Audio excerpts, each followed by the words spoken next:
Hello and welcome to the Astrology in You podcast. I'm Kerry Hourigan and today we'll be looking at the new moon in Cancer coming up on the 29th of June 2022. But firstly, I'd like to begin by acknowledging the original land carers, the Awabakal people, where this podcast is recorded.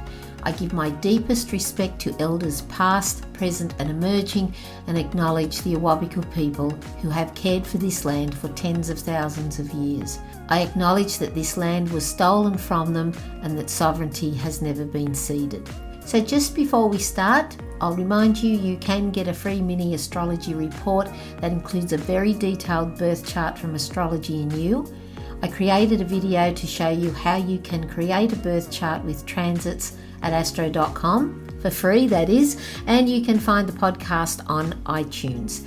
Any resources mentioned in the podcast will have links in the show notes below, and if you receive the newsletter you will have access to the new moon in Cancer through the houses. As you can imagine, there are countless ways these energies can express themselves. And of course we have to correlate this to our own lives. But I've put together some general interpretations that will help you understand the energies better. The new moon in Cancer will be happening on the 29th of June 2022 at 7 degrees and 22 minutes, depending on your location. To see where this specifically relates to you, look to the house or the life area this will be transiting in your own chart, as this is the area that will be affected. The new moon commences a new cycle, therefore this is an ideal time to set your intention in the life area or house where the new moon is transiting. Both the sun and the moon are in the same sign, blending the energies of self-expression and emotions, approaching life as being one with oneself. These infused energies rise to the surface for us to observe and understand, filling us with hope, enthusiasm, and at times relief, to leave behind old ways that have served their purpose to initiate a new beginning. There are instinctual and courageous emotions around new phases where urges and impulses are felt to engage in something new. The beauty of the new moon is it exposes unconscious attitudes, giving more awareness to ourselves. We feel the need for security through the known and familiar, but we also need growth, which comes through the unknown, experienced through our emotional bodies where evolution, learning and development take place. So when we look at Cancer, Cancer relates to the home, our mother or most nurturing parent, the family dynamics, our inner child, the past, our nurturing needs, our development and maturation. Cancer is ruled by the moon and it's a cardinal water sign relating to our emotions, vulnerabilities, conscious awareness, how we emotionally digest experiences and our ego or our self-image, and is also our subjective filter.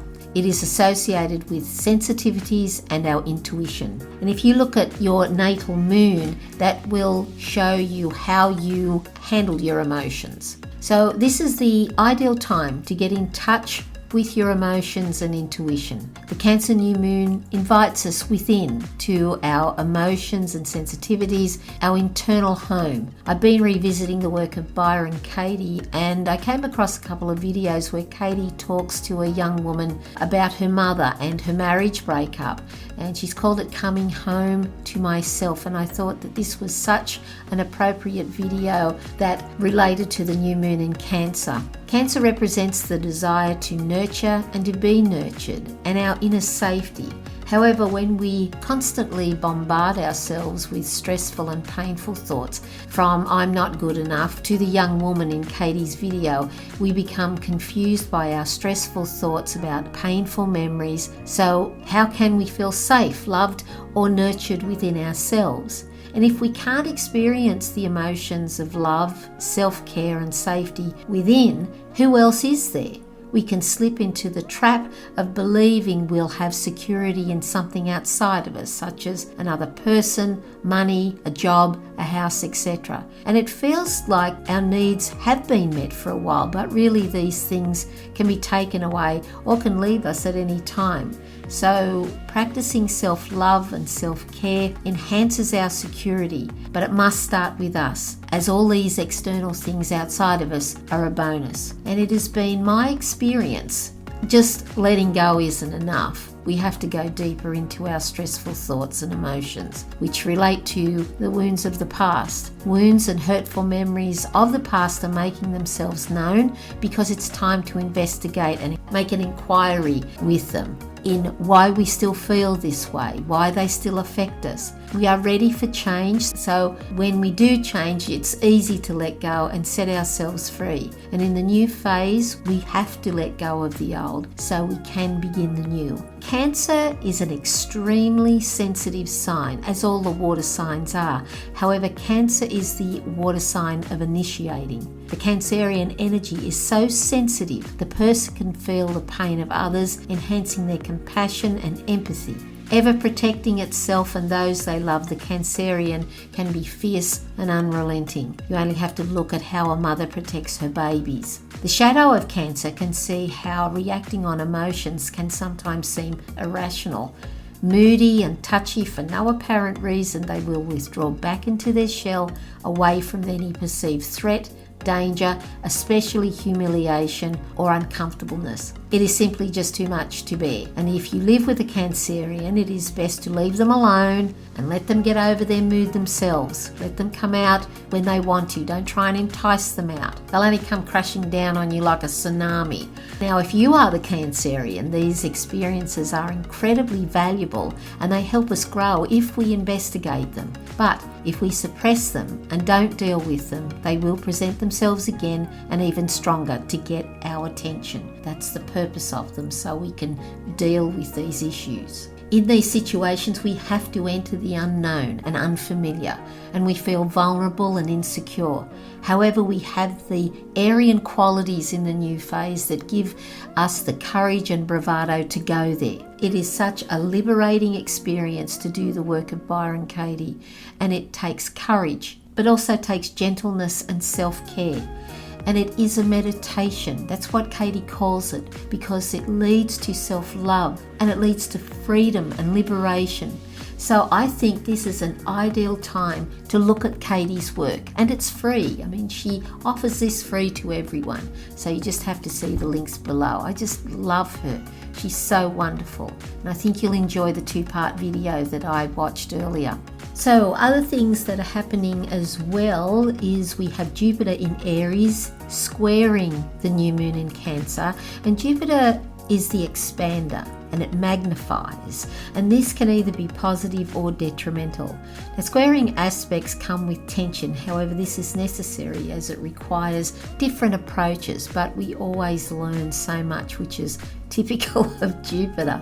In Aries, it is the I am principle, and Jupiter as the expander magnifies what it touches, but it is also very generous and rewarding. So this tension with the squaring can be a very rewarding aspect as well. We can relate this to our self-confidence, for example, giving us the courage to forge new ground, to get out of our comfort zones and explore new things, higher meanings and knowledge. This could be in taking on new studies or even travel. Also in Aries is Chiron, and the ruler of Aries, Mars. Mars is an impulsive, fiercely powerful energy. It is the fuel that launches the new cycle. Chiron is the wounded healer, and we learn from our wounds. We actually learn from our wounds to help others with their wounds. So here we have the powerful planetary pair of the expansive energy of Jupiter and the driving energy of Mars, assisting in our healing to move into a new cycle. Also, we have the South Node in Scorpio, we have Neptune in Pisces, and the new moon in Cancer, covering all the water signs, and they are intense aspects to each other, causing emotions of friction. This suggests frustration and being held back, where if we just take a step back, this combination of all these energies are exposing and unraveling of what we must let go of to move forward into the new cycle. We also have the North Node in Taurus, and this relates to our future, signifying that we can be our own resource, tapping into our potential. Uranus is very futuristic, and Taurus brings our attention, creating a stronger inner security.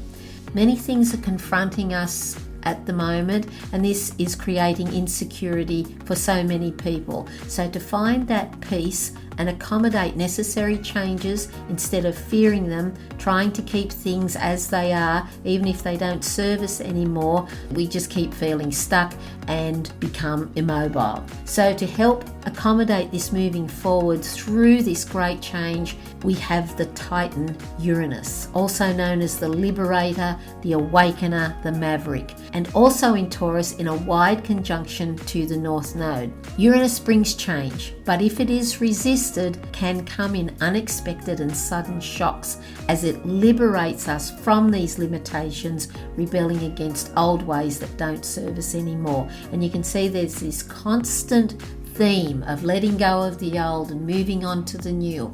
Uranus also brings individuation, allowing us to be eccentric and different, to really be ourselves, connecting us to a higher universal intelligence where we tap into our inner genius and we experience the most brilliant ideas, inventions and concepts.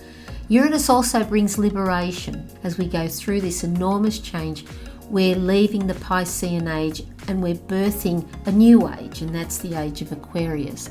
And just like a baby, all the drama, tension and stress happens just before the baby's born, and that whole experience turns into something miraculous. Therefore, it is important we hold our light to rise above and look objectively to things so we see the whole picture. It is an extraordinary time to be alive, and I'm sure you've heard that many times. We all have a part to play by being in the emotions of higher frequencies such as gratitude, appreciation and love. We still have Pluto in Capricorn, continuing breaking down of the old ways to help us break free towards a better future by leaving behind what doesn't work anymore. So how do we nurture ourselves during this new moon in Cancer? Well, I have a couple of suggestions for you.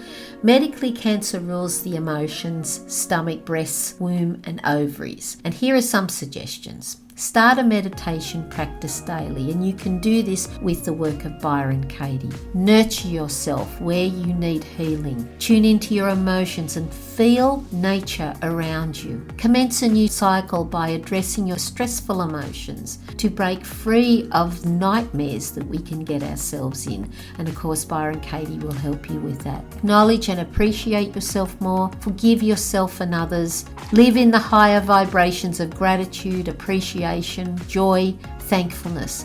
Reconnect with your inner child, that little you within, and your internal mother. And just a reminder, my dear friend Susan Hart has a financial literacy course that will be free until the end of June, and it's an ideal time to check in with your finances, especially if they're giving you stressful emotions.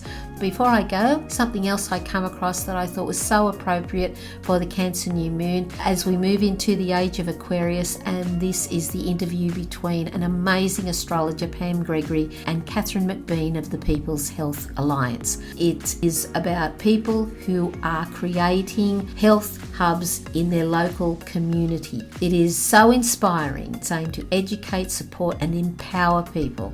It's currently in the UK and a handful of other countries, but anyone can start it in their own community. I don't think there's one in Australia, but it'd be nice to be the first. Once you listen to the interview, if there is something you would like to do in your own community, you can download the PDF that tells you what to do and how to do it after you subscribe, and that's free. So I'll leave a link to both the interview and the PHA website below. And it is an absolutely brilliant initiative and so exciting, and I think this is where we're heading. So that's all I have for you today. Thank you so much for listening. Take good care of yourself. God bless, and I'll see you next time. Bye-bye.